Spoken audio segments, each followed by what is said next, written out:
TJ, welcome to the podcast. Thank you. Great to be here. Yeah, and we were talking before we started recording that we got to see each other at the Nakata Cincinnati conference just a little while ago, but only got to spend probably 30 seconds talking to one another to reconnect. I had to get all your swag, so. Yeah, absolutely. But we were talking for like 30 seconds and you're like, I have to go do a presentation right now. Yes. So it takes a podcast to reconnect with you after a few years. I'll take it. So usually we start these interviews kind of getting to know our guests. So for listeners who may want to know, who is TJ? Can you talk about your background in higher ed and academic advising? Sure. Yeah. I started off in higher ed when I started my master's program back in 2012. I tell everyone I took the scenic route to getting my master's.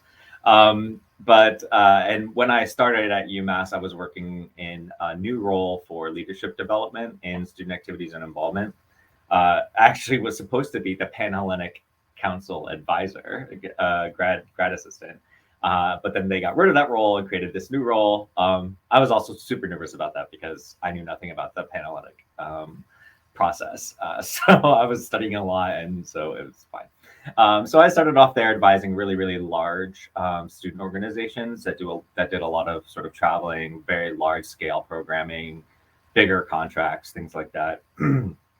And then I decided to pursue love halfway through my second semester. Drove back to Los Angeles. That didn't work out, but that's okay. We're still very good friends. And I was like, they do this in the movie, so shouldn't I give this a try too? So we did have that slow motion reconnection moment, which was really cool. But in the movies, there's also music in the background that plays. Yeah, we didn't have that. It was in my head. So, and then somehow when I was back there, I ended up working in the fitness industry again. That was an interesting part of my journey that happened. And then I was like, this is not for me. I miss the love for being on a campus and education, and just knew that that's where I was meant to be. So I returned, and they graciously accepted me back into the program. Technically, I think I took a medical leave of absence. I think, which was good on whoever helped me do that, because I didn't even know how important that was to returning. But I actually did a leadership presentation at a seminar for peer mentors and advisors. And I remembered the grad assistant who was in the same program and the individual that I helped with that course. And I was like, hey, I know your grad assistant is graduating. Is that position still going to be available?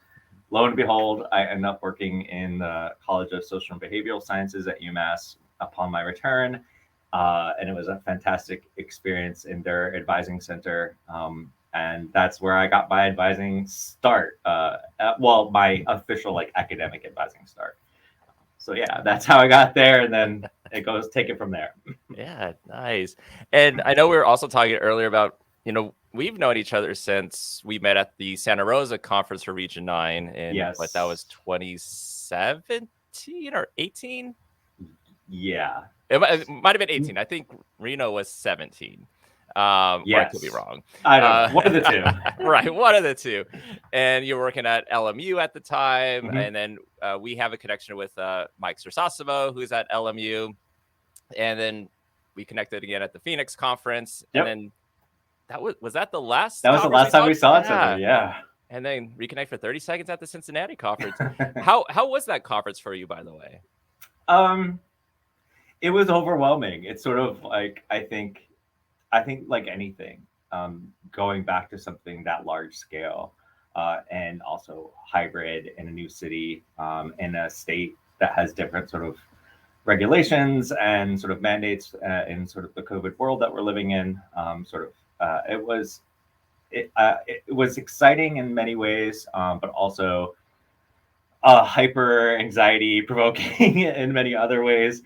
I'm grateful I did it. I mean, it was I wouldn't have gone if I didn't receive the honor that I received with my colleague Wyona Porath for being best in Region 2. And we were So we had to fight for funding to get there because they had allowed us to go, and then they reneged on the funding like right before the conference. So luckily my appeal went through, and I was able to go and be there to present with Wyona. I didn't want to let her down, and we did it. It was fabulous. I love sharing the message and content of the work that I like to do.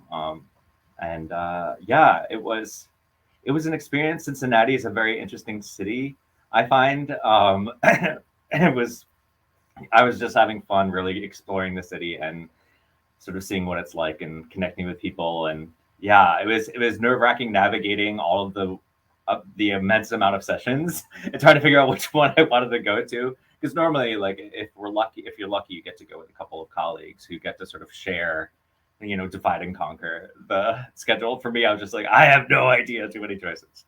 But yeah, it was a good experience. The presentation went really well, and it was nice to see and meet a couple of new people. I got to meet Wyona's Yale Emerging Leaders Program mentor, Kathy Davis, who's fabulous. And then I met a couple of our other friends at karaoke, and anybody that knows me knows I'm a karaoke fiend, so I will always say yes. So yeah, it was interesting. I liked flying again, so I'm hopeful. I've been trying to get back to Germany for a long time now. For several years, I haven't been able to go for various happenstance reasons. So fingers crossed this summer I get to go back. Yeah, Cincinnati was one where I grew to love the city, but it took a while towards the end. Yeah. So I think you understand what I'm saying with that. Yeah. And I do want to talk about Germany, but I do want to first talk about your presentation that you did with Wyona. So that was navigating burnout in academic advising through mindfulness. And like you said, it was a Best of Region winner. So first, if listeners probably have a question on this, what's a Best of Region winner? Like how does one win that? I found out like right as I started vacation during a very bizarre time in the summer, and it was such a pleasant surprise, totally unexpected. This past year we had a virtual Region 1 and 2 combined conference, kind of like we did with 9 and 10 many years ago. It feels like it, at least. Wyona had approached me because I had been doing, I think I did like 15 or 16 or 17 workshops in the span of time that I was at Hopkins in person when I started my role, and before we went into to all virtual quarantine.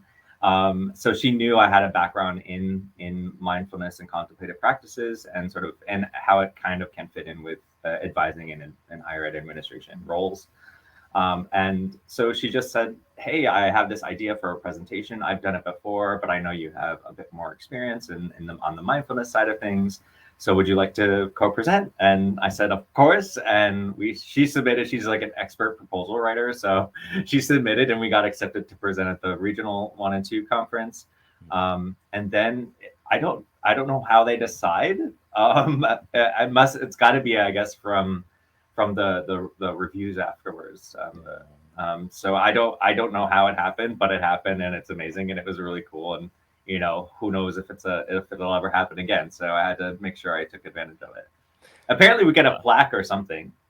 You didn't get it? No, I guess our region person wasn't there or something, so they're sending it to us. Okay. Yeah, because I think usually if the region person's there, they'll take the plaque to your presentation, kind of surprise you, and then kind of embarrass you a little bit for the presentation. Aw, yeah, that's okay.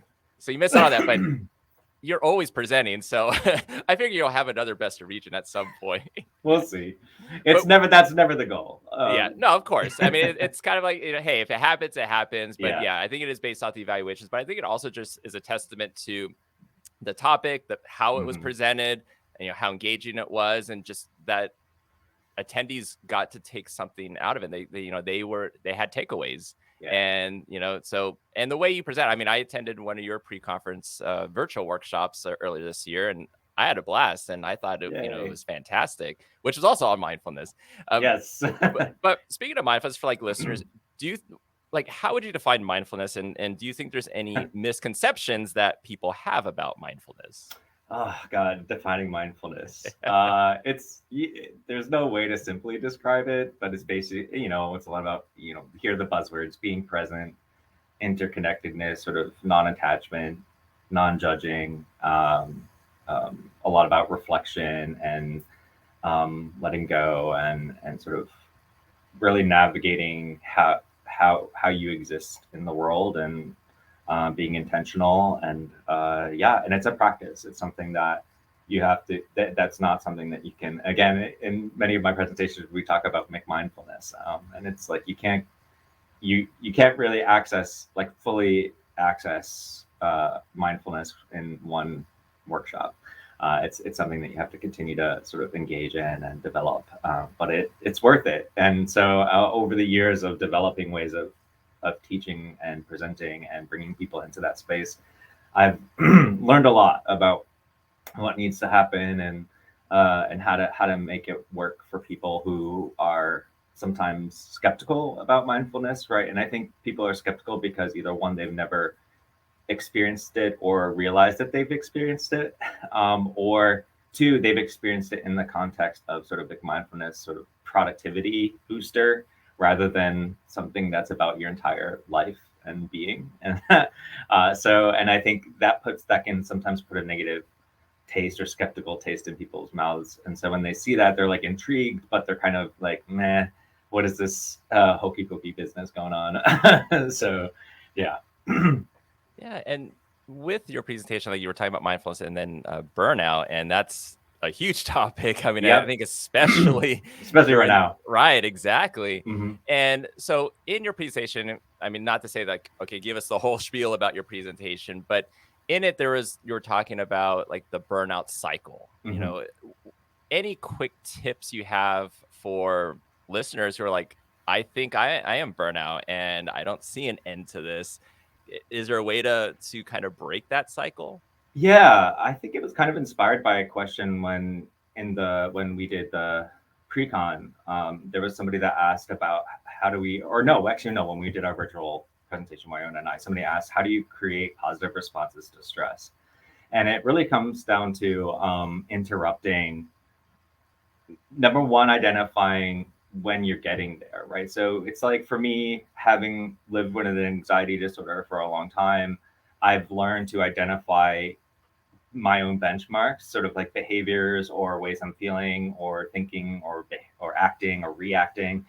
So I start to sort of, and anything that you're trying to do when you're trying to sort of break a habit or cycle, you have to sort of learn to pay attention, to be mindful of what you're experiencing, and be able to say, okay, wait a minute, this is something that I know is contributing to me getting to a place where I'm going to like either be totally burnt out or stress. Usually stress, there's two different cycles. So burnout comes after we don't deal with the stress. That's when you're like completely shut down and need to recharge and revisit. But yeah, so it's sort of identifying your own benchmark so you know when you're reaching sort of the point of stress before you go over the edge. And then also one technique is recognizing that stress is when you're aware of it, is an indicator. It's something that you can actually engage in mindfully and intentionally, which I think we forget. Like we forget that we can actually look at stress as a positive sort of beacon or turnstile that we're able to like engage in to sort of redirect, reconfigure, and take action that will benefit ourselves and everyone else around us consequentially.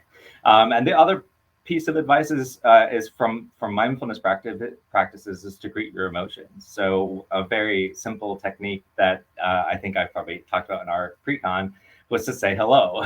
Actually, literally, you do it. Either say it out loud or in your mind's voice, you say, like, if you recognize you're experiencing stress or frustration or anger, say hello, anger, and I see you, and then that interrupts the whole physiological process. That gives you time to think about whether that response is warranted or necessary for you to actually engage with what you're feeling. It's not to say that we're not supposed to experience those things. Those are very important, but it's a matter of to the extent to which we allow those emotions to control and direct our behavior and our thoughts and our health and well-being. Yeah, and definitely great tips. I mean, and of course there's more. And I would say, like, if listeners, if ever TJ is presenting, please go to their presentation or the pre-con. And speaking of pre-con, so one of the interesting things that I think you did, and maybe you do it in all your presentations, I don't know, is the icebreakers. Like, usually there's the traditional icebreaker. All right, talk to your partner, get their name, what institution they're from. Oh yeah. And you're like, I'm not about that. Can you talk about some of the icebreakers that you do? That's funny.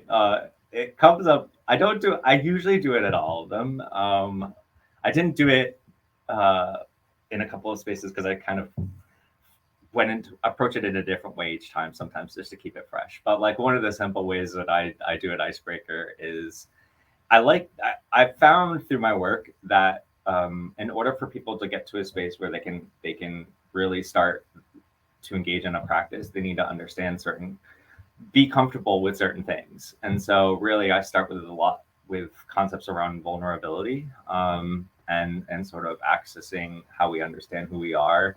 I found that that's super important in order to be able to do anything else that I try to do, because most of everything else is going to be awkward and uncomfortable. And if you haven't built in that capacity, it tends to fall flat. So one of the things that I do is I ask people to introduce themselves to their partner, and then I let that go on for a little bit, and I sit and smile. And then I ask them to introduce themselves, or introduce your space self. And then there's always like the really puzzled look, confusion. They're like, I just did that. And then you have to go through this process of figuring out what I'm actually asking. And then then they try to do that. And then we have a whole conversation about how they experience that. And it starts off that process of sort of like lifting the veil a little bit. Oh yeah, it was definitely something I was not used to during the virtual pre-con. So I'm like, I'm just gonna stay quiet and let someone else, start it. And then I don't know if it was that icebreaker, but eventually you ended up calling on me, and I was like, darn it, okay, yeah. I guess I knew you were there, so I was like, easy target. Right. So I guess note to self: if you know TJ and you go to their presentation, beware. So let's go back years, and let's talk about Germany. So you were a Fulbright fellow in Germany. You had graduated with your BA in International Studies. Yeah. What was it about the International Studies major that you chose, and what led to serving as a Fulbright fellow? Oof. I grew up in a very, very small town. Like, I think there were 67 people in my graduating class, but the town that I actually lived in was 20 minutes outside, where we had like one stop sign. And I always tell the joke that, like, if you're ever driving down the highway and you see a random house in the middle of nowhere and you ask yourself, where do they get food and where do they go to school? That's kind of like where I grew up. I'm grateful for it now. When I was a teenager, probably not so much. But I just wanted to, and my family had all lived in the same community for the entire time that they were in the United States, came to the United States. So I just wanted to explore the world, and I just was determined to just get out of there. And, living in a space where being gay or bi or pan or whatever is not at all talked about. And it doesn't exist really anywhere. That was like pre-Ellen. God, I'm aging myself a little bit, but it's like, and it was all of the tropes and stereotypes. I was just like, I need to get out. I need to reset. I need to find myself. And I applied to go to Germany in high school as an exchange student and got this fantastic scholarship. And the day I left on September 6, 2001 from DC, and then I arrived not speaking a lick of German. And then September 11th happened. And that just created this whole new world for me, being and I happened to be placed in a host family in Berlin. So I went from middle of nowhere to Berlin, speaking a language that I don't speak, and then like directly post 9/11. So that was the biggest factor for getting me to study international politics, and particularly because my best friend there was Palestinian Jordanian refugee, or her family was, and they still had family back there. And I started to really uncover so much that we're just not taught, and we're not told, and we're not shown. And yeah, that just completely changed my life. My host family were a part of this nudist organization, so that definitely was interesting as a teenager. But actually, that was probably one of the most transformative things that I still carry with me to this day, is that experience too. But we don't need to talk about that in this particular podcast. Yeah, so from that, I just decided I knew I wanted to like do something in international politics, international relations. So I found this great program that it was small, but it had really amazing like connections and opportunities to the United Nations, to the State Department, to foreign relations and foreign affairs. And I just kept going. And I was like, I saw on Facebook, this is also when we had to petition to get Facebook at your university. You had to prove that you were in higher ed and then get the institution allow it. So I saw a picture of one of my friends who went to Germany when I was in high school with me on the same scholarship, and she was back in Germany. I'm like, how did you get there? I need to go back there. And we had, at the time, my institution had one graduate student before me got a Fulbright. And I found out about the application like 2 or 3 weeks before it was due. So anyways, yeah, I applied and I got it, and I got super lucky. Yeah, that's how I ended up in that route. But then after actually having worked in different UN capacities and spaces, working in different State Department capacities and spaces, and state politics, almost state politics, and then abroad as well, I just realized that to make a career there I'm too much of a rebel. I'm too controversial, quote unquote. So it wouldn't be right for me. So that's where I made a shift. And I also got sick, unfortunately. So that really interrupted that particular part of my journey. Yeah, and so I didn't read it in the bio, but I want to ask you about is that you also were a lecturer for the U.S. consulate promoting U.S.-German relations. Mm-hmm. You were also a U.S. delegate at a NATO conference in Denmark. Yeah. How does this come about? I don't know. It's just the randomness of life and risk taking, I think, and being okay with being uncomfortable. I mean, if I'm willing to put myself in another country because I'm desperate to learn. I wanted to be bilingual. Like that was why I was going to Germany, and I wanted to experience the world, and I made it happen. And my goal was to speak to native speakers and have them not know I'm not a native speaker, and it worked. I got there.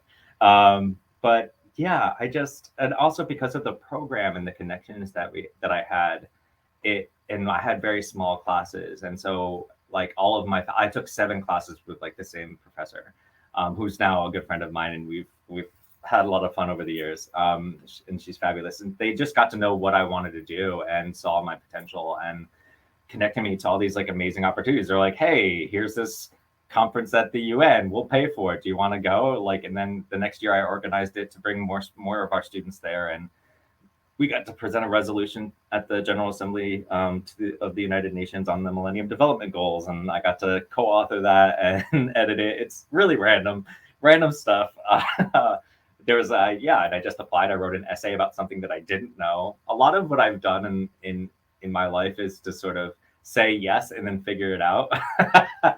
So like that's how I got into giving presentations and workshops. I would just say, yeah, sure, I'll speak to this topic, and I'm like, okay, now I have to learn how to like present to people to bring a fresh perspective. That's always been my goal, is to bring something new, even if the information is already all there, right? How we process and collect it and think about it is my goal to influence. Yeah. Yeah, but it's like you put yourself out there, and and a lot of people, me included, probably at that years ago would have been like, no way, I need to be the expert already, and then maybe I'll present or go to Germany or something, But it's for you, it's like I'm just gonna go, and then I'll figure it out along the way. But it's something I want to do, and I think that's really cool.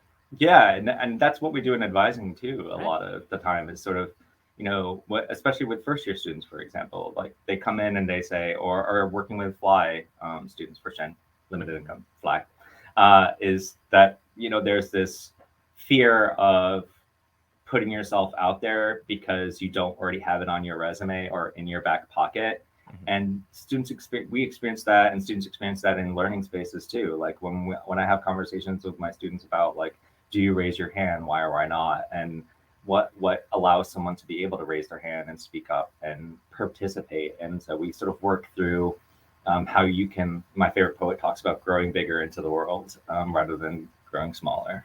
So how can they do that and empower them to do that? So yeah, and that's how it works, because you don't need to be like, there's no ownership. Like we like to pretend that there's ownership over ideas and knowledge, and once we let go of that idea, you can allow others to interact. You can grow yourself, because we sort of cut ourselves off once we think that we're experts, or we severely limit or slow down our learning and our growth.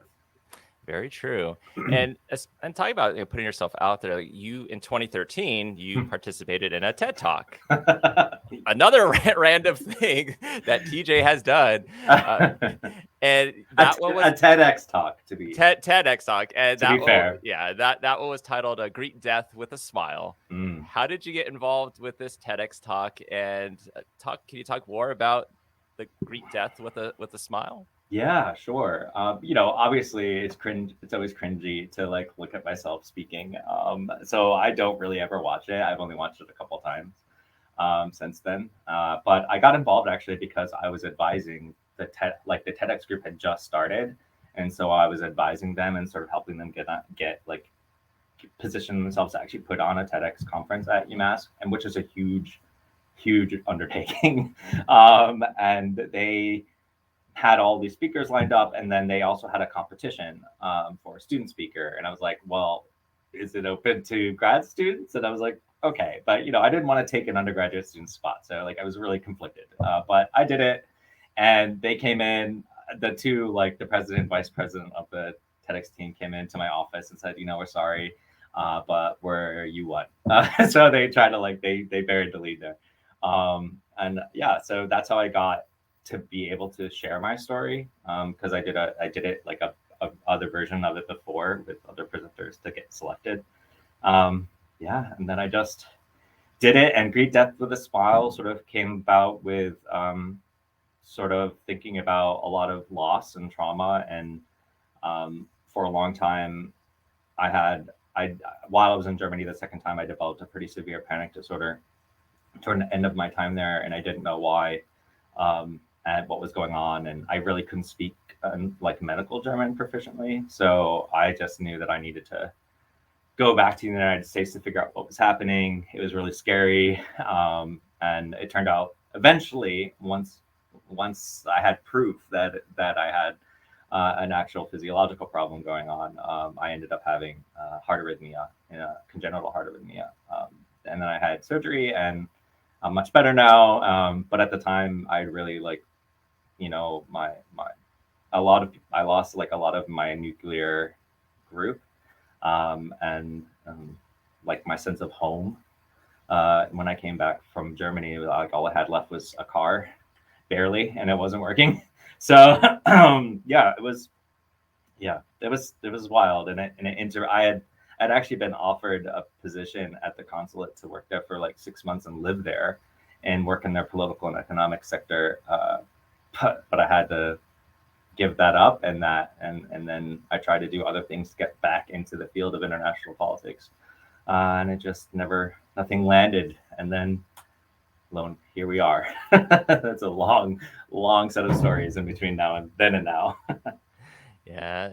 Is it okay learning lessons from death, from loss, thinking about all what it was. For a time, it was easier for me to sort of ruminate and live in that negative space. But then when I think back, I'm like, where I am now and who I am now, I'm like, oh yeah. So it the reason why we live, and the reason why I like to put myself out there and take risks and be vulnerable is because I know that, our time here is short.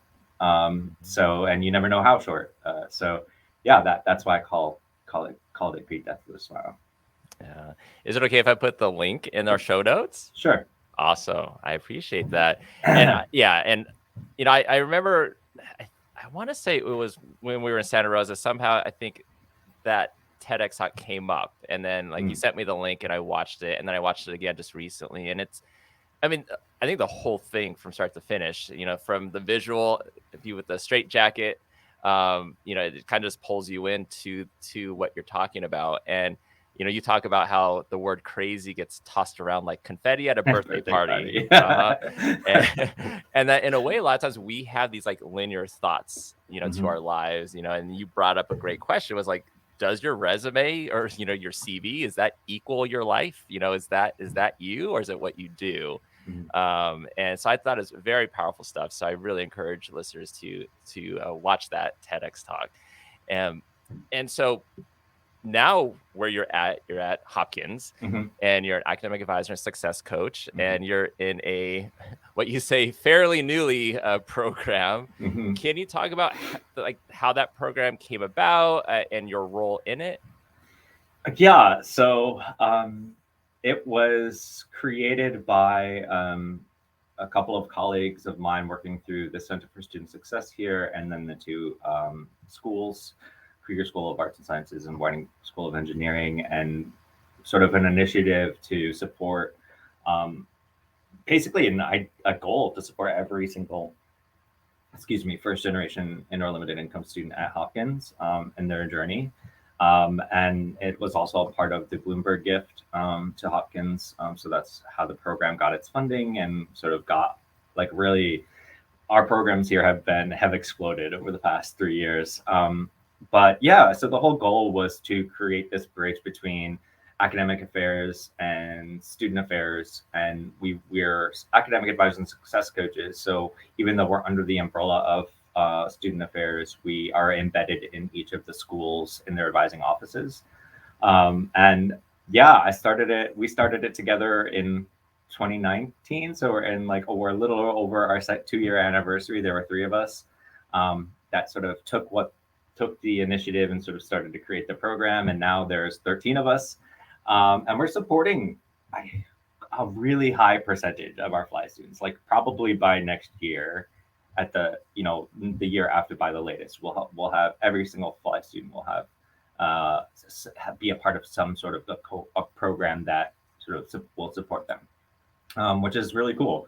So we went from three success coaches and advisors and 90 students to now 11 coaches, a director. We didn't have a director at the time either when we started, so that was a interesting adventure to start creating a program and then bring a director in on afterwards. Yeah. So it's almost like what you're building the plane as you're flying it. Yes, we've used that phrase. I've used that phrase too many times over the past 2 years. They're like, TJ, stop. Yeah, I tell myself that. I'm like, I'm not going to say it this time. I'm going to use another anecdote. Right. But that's wild, though. Probably exciting, but nervous at the same time. Where here's this new program. Okay, implement it, figure it out. But now it's to see where it started and where it is now and where it's probably going to go. That's wild. It is. It's a lot. I mean, I've learned a lot. I feel like I've grown a lot, and it's just, I don't know. It's the ideal. It's the dream, I think, for advisors. And I think what we get to do is not separate from what advising is as a profession. The program is intended to build the capacity for advisors to do the work that they know that they want to be doing as much as possible, to provide all of their students with sort of what they like, an individual sort of support system that meets their individual needs and helps them along their own path. That's the dream, right? But oftentimes we don't have enough advisors to students to make caseloads that allow for that type of meaningful, impactful work to the extent that we know we're capable. Right.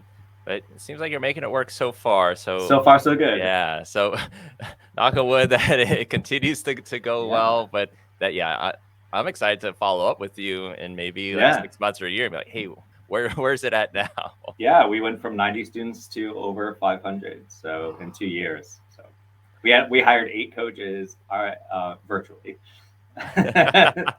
So that could lead into another conversation about onboarding for virtual new advisors. No thanks. It's too close. It's too close. We'll say that for Save another that for time. another year or two. Or more. More. So another one of the many things that TJ has done is you've also done a lot of advocating for LGBTQ plus rights, discussion topics, for the LGBTQ plus community. You were a regular panelist for the Stonewall Center Speakers Bureau. What is the Stonewall Center Speakers Bureau, and how did you become a panelist for that? It's an amazing thing that was started at UMass Amherst, I believe, by Jenny Beeman, who's a pretty well-known scholar in the field. And it was an initiative to bring folks from all identities on the LGBTQ plus spectrum into any space, whether it be classrooms, in higher ed, high school, middle school. I was a regular speaker to a sex therapy organization. We got to speak at a Catholic-based sort of detention facility who were having struggles dealing with, the tenets of the faith and trans rights and needs. And that was a very amazing experience to be able to sort of go into those spaces and help people learn and grow. And I learned so much. I mean, it is beyond a simple acronym. And I definitely was taught a lot and sort of learned how to correct myself and be more mindful of what I understood the community to be. And it was fabulous. I love doing the work. And it's an amazing program, and actually I think it should exist everywhere. If I had the capacity right now, I would definitely want to try to start something like that here, where it's just this wonderful repository of volunteers that goes out every year. You go through a training, and then it's advertised out to be New England, mostly New York, Massachusetts, a little bit of Vermont and Maine, and New Hampshire and Connecticut. But whoever wants to request a panel, they'll just fill out this form. They'll identify who they are, why they want someone panelists to go, and we'll usually try to get 3 people of varying identities to go and then speak to whatever it is that the person that requested the panel for us to highlight talking about. So we talk about sexual behavior versus sexual relationships, romantic behavior versus romantic relationships, and all of it, all the things. So it's a really cool program, and I hope that more people will look into what UMass has been doing with that and make that a thing at their institution, because it's so cool, and it brings everyone together too. So we also learn as a community, we find community, and then we also get to educate. So yeah, no, that sounds great. And hopefully listeners, maybe they'll connect with you, or they'll maybe go take and see what UMass Amherst is doing, and maybe try to implement it at their institution. Yeah, it's awesome. Yeah, but speaking of institutions, what's your opinion in terms of what else can higher ed institutions do or still do to support, our LGBTQ plus students? Resources. It's sort of what's the word?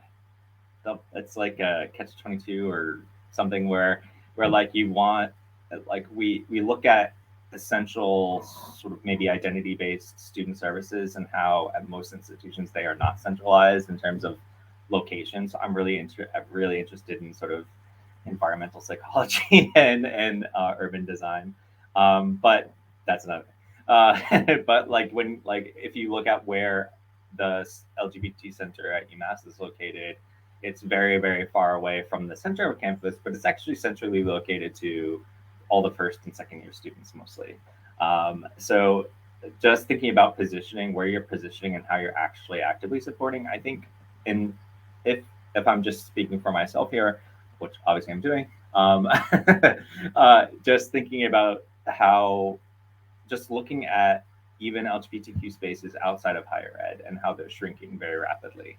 And with, online apps and stuff, and sort of the rapid decline of LGBTQ plus cafes, businesses, bars, restaurants, clubs. And then also like safety is an issue. So I think actually creating spaces for community is probably where I would think to start. I think there's a bit of passiveness that is sort of started to creep up into certain parts of society, or pretty much everywhere, where there's this idea that, okay, now that there's representation, then then it's fine. So we don't need those spaces anymore. Or people feel safer in space. Like we've seen like lots of memes and articles about folks at, like, bridesmaids parties going to clubs, and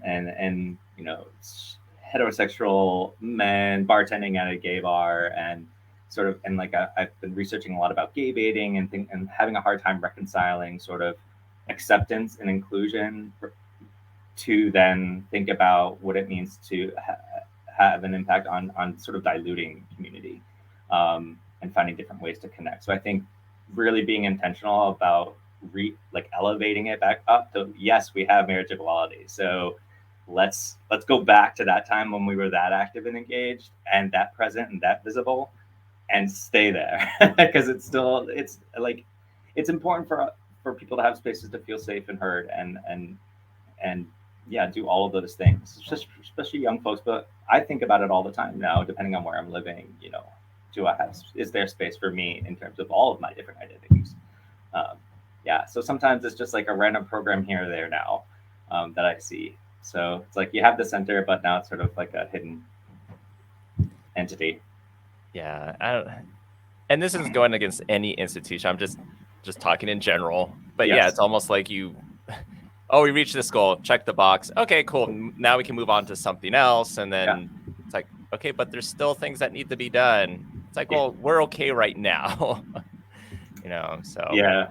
And yeah, like I had an interesting experience. I know we're coming close to the hour, but with a trans student, trying to help students navigate, trans students, for example, navigate not having either this family support or the communal support back home, getting it here a little bit, getting access to insurance to get medication and hormone therapy, for example, if that's something that someone is pursuing, and then having that sort of be torn apart and sort of really, it was such a profound realization for me in terms of like, and I've noticed it myself thinking about, am I living in a space where I can access a queer identified healthcare provider or therapist or whatever? And it's difficult. It was nice living in West Hollywood in that little, LGBT bubble. But once you leave that, it's harder to see and feel connected. Yeah. And I feel like there's going to be more to this conversation, and we'd love to have you back on the podcast as well. But like you were mentioning, we are at time. But if listeners have any questions or they want to connect with you, what's the best way for them to do that? Anyway, like I have all my email is TJ Beaucage, so, at jhu.edu, TW Beaucage at Gmail. Try to find me on Facebook, LinkedIn, doesn't matter. Reach out to me. My info is on the Hopkins Center for Student Success website. So yeah, I'm happy to connect and chat, and maybe if you're looking for a presentation at your institution or for your department, I'm happy to look into that too. Awesome. Sounds good. But we were joking earlier when we started this about the way we got to connect is through the podcast. But I always enjoy talking with you, TJ, and I learned so much about you in this 1 hour that I've known you since 2018. But TJ, thank you so much for being with us today. I'm an onion. There's a lot of layers. My pleasure. Thanks for having me. I'm really grateful for the opportunity to share and connect. And I look forward to more of that.